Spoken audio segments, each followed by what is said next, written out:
Hey, bienvenue sur Toposcope. A chaque fois que nous réalisons ou faisons quelque chose pour la première fois, notre cerveau donne automatiquement des instructions sur la façon dont nous devons nous comporter et sur la manière avec laquelle on doit opérer. Autrement dit, nous reproduisons des schémas que nous voyons dans les films à la télé et les livres copient simplement la façon dont notre voisin fait les choses. Cependant, il y a toujours des manières de faire alternatives qui parfois ne sont pas très communes mais restent malgré tout très efficaces. C'est seulement lors du montage que je rajoute cette remarque moi-même pour préciser que cette vidéo est écrite depuis plusieurs semaines voire plusieurs mois et qu'il est donc inutile pour vous de crier au plagiat d'un certain lama fâché, d'autant plus que nous proposons ces astuces à notre sauce, à notre manière, que certains préfèrent à d'autres. Du coup, n'oubliez pas de mettre votre gros pouce bleu à la vidéo pour dépasser 2000 likes en 24 heures, car au Toposcope c'est une vidéo tous les jours à 18 h, et nous voilà donc partis pour ces 4 choses du quotidien que vous faites mal. Let's go! Numéro 1.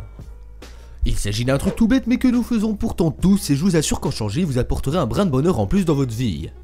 Quand vous faites un sandwich, c'est soit parce que vous êtes en galère, soit parce que vous êtes pressé, mais dans les deux cas la façon dont on le confectionne tous est j'en suis sûr la même, à l'exception de quelques personnes. On prend deux tranches, on étale du beurre et on insère un aliment comme de la charcuterie pliée en deux de manière symétrique ou coupée en deux parts égales. Certes, je vous avoue qu'il reste très appréciable ce sandwich, mais saviez-vous qu'il manque un petit truc que personne ne fait? Eh bien je vais vous l'expliquer rapidement.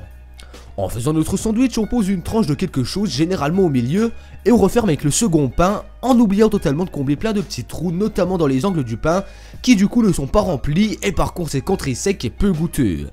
Ce qu'on propose alors, c'est de découper les aliments d'une certaine manière intelligente. Vous pouvez le faire vous-même, vous pouvez regarder et retrouver très facilement sur YouTube, et bien les disposer de manière à avoir un vrai bon sandwich rempli à 100%, sans aucun défaut ni trou à combler. Numéro 2. Dans la société actuelle qui est la nôtre, beaucoup de débats font rage et séparent en deux parties la population, comme par exemple avec le pain au chocolat et la chocolatine. D'ailleurs, dites-moi en commentaire de quel team vous faites partie.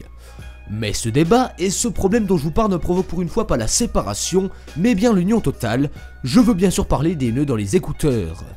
Vous les prenez sur votre bureau, les enroulez soigneusement et les mettez dans votre poche, puis les sortez 3 minutes plus tard dans la rue, et comme par magie, ces derniers ont décidé de se mêler les uns aux autres pour créer un vrai bordel.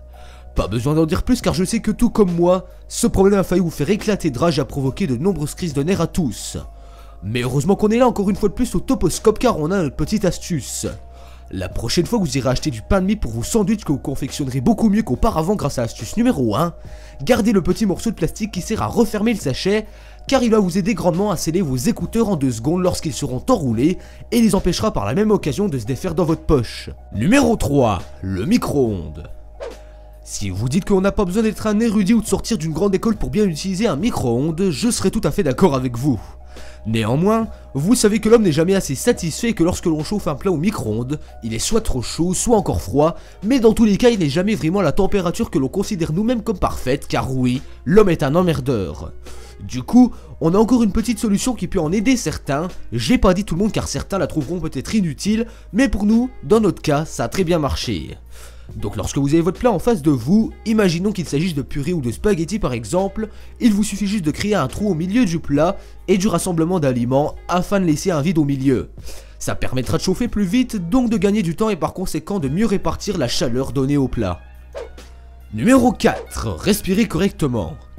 Respirer c'est sympa mais c'est surtout vital car l'air qu'on inhale permet le bon fonctionnement de notre corps et de notre cerveau.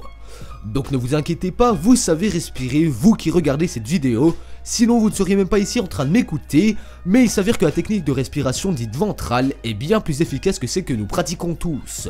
D'ailleurs les bébés le font car cela apporte à leur corps plus d'oxygène, et c'est seulement au fil du temps en grandissant qu'ils en perdent peu à peu l'habitude.